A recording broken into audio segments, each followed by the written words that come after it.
The Wizard of Oz.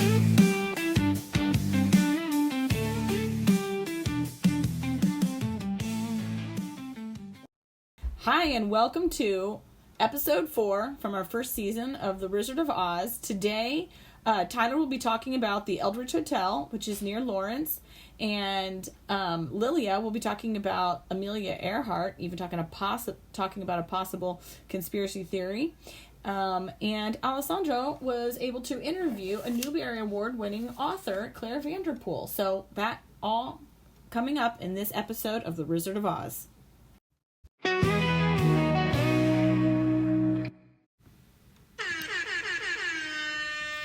Welcome back to the Wizard of Oz channel, and I'm Tyler, and I'm going to be talking about the Eldridge Hotel.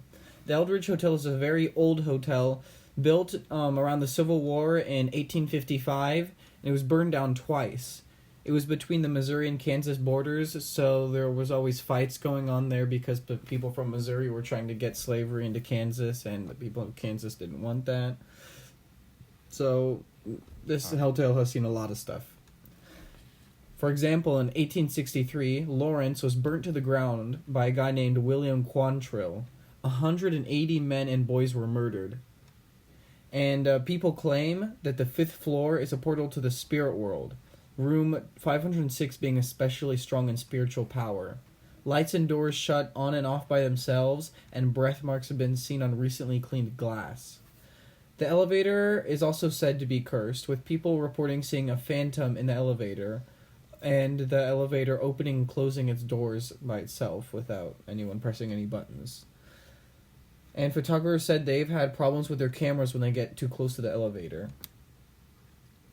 One time a wife and kid were killed in a fire because it got burned down twice. And the Bonnie and Clyde gang stayed at this hotel and robbed the bank across the street. That's not very haunted, but something interesting that happened. But now the hotel functions as a regular hotel and doesn't give tours or anything, so the hauntedness is kind of a thing of the past. But yeah, this hotel has been burned down twice, seen many, many deaths, and even a gang of robbers. So it's a pretty old, pretty interesting hotel.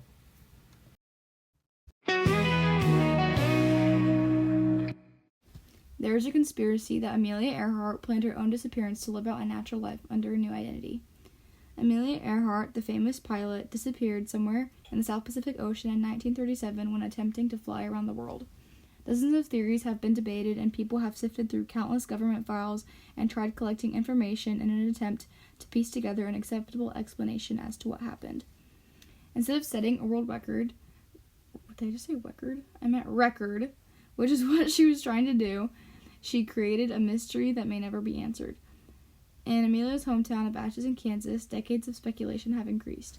A number of people in Atchison think that Amelia returned to her family home long after she disappeared. On June 1st, 1937, Amelia departed on her most ambitious goal along with her navigator, Fred Noonan. She was trying to fly approximately 29,000 miles around the world.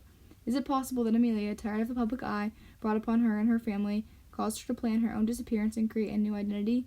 Some people say, oh, Amelia wouldn't do that, but oh, yes, she would, said Louise Fandre, the caretaker of the Amelia Earhart Birthplace Museum. According to Louise, just before she departed in the world flight, Amelia told her friend and personal photographer, when I come back, I'm going to live a life far away from the public eye. So what do you think? Is this disappearance planned, or is this not an acceptable explanation as to why she disappeared? Is there something more to it?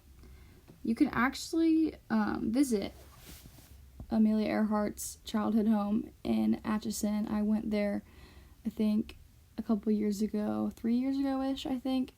But you can go there. They'll give you a tour, and you can see all the different rooms. And yeah, it's cool, so check that out.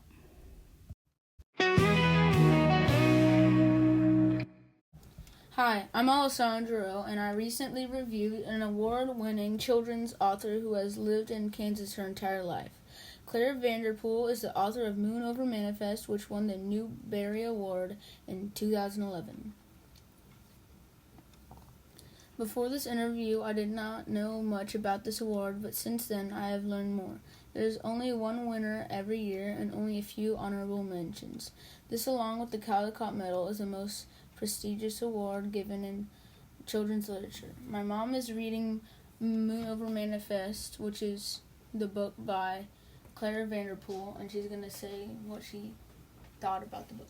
Yeah, so the book's really great. It takes place in Kansas, and it goes back and forth between something that happened, earlier, and then the main storyline, which still takes place a long time ago. But I loved how the book would go back and forth. It kept you interested in these two different storylines that intersect, and because it takes place in Kansas, I do love that it has that local flair and of small town rural Kansas. Claire shared that when she received the phone call that she had won the Newbery Award, she was surprised. She said that winning the award, she immediately received invitations to speak all over the country. She even told me about her trip to Rome when she was able to meet the translator of her book. She said one of the highlights of winning the award was receiving congratulations from previous Newbery winners. I've been reading another book by Mrs. Vanderpool, which is called Navigating Early. This is about a boy named Jack who leaves Kansas to go to Maine and meets an odd boy who's a savant. The two of them go on a journey.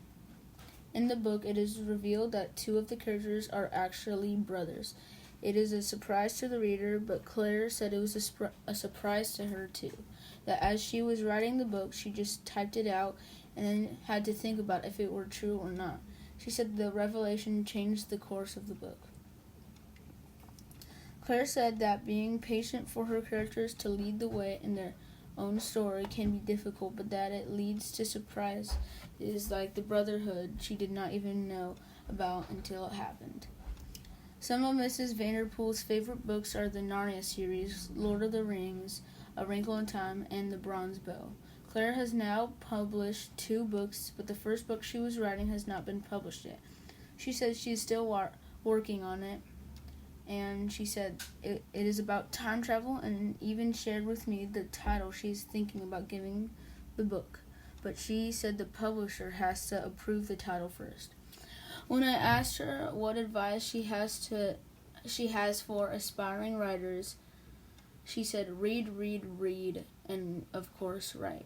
That seems pretty simple. In conclusion, I enjoyed the interview with Mrs. Vanderpool. My favorite thing from this interview was just meeting and talking to a real author and Newbery winner. It was a great experience. The Wizard of Oz.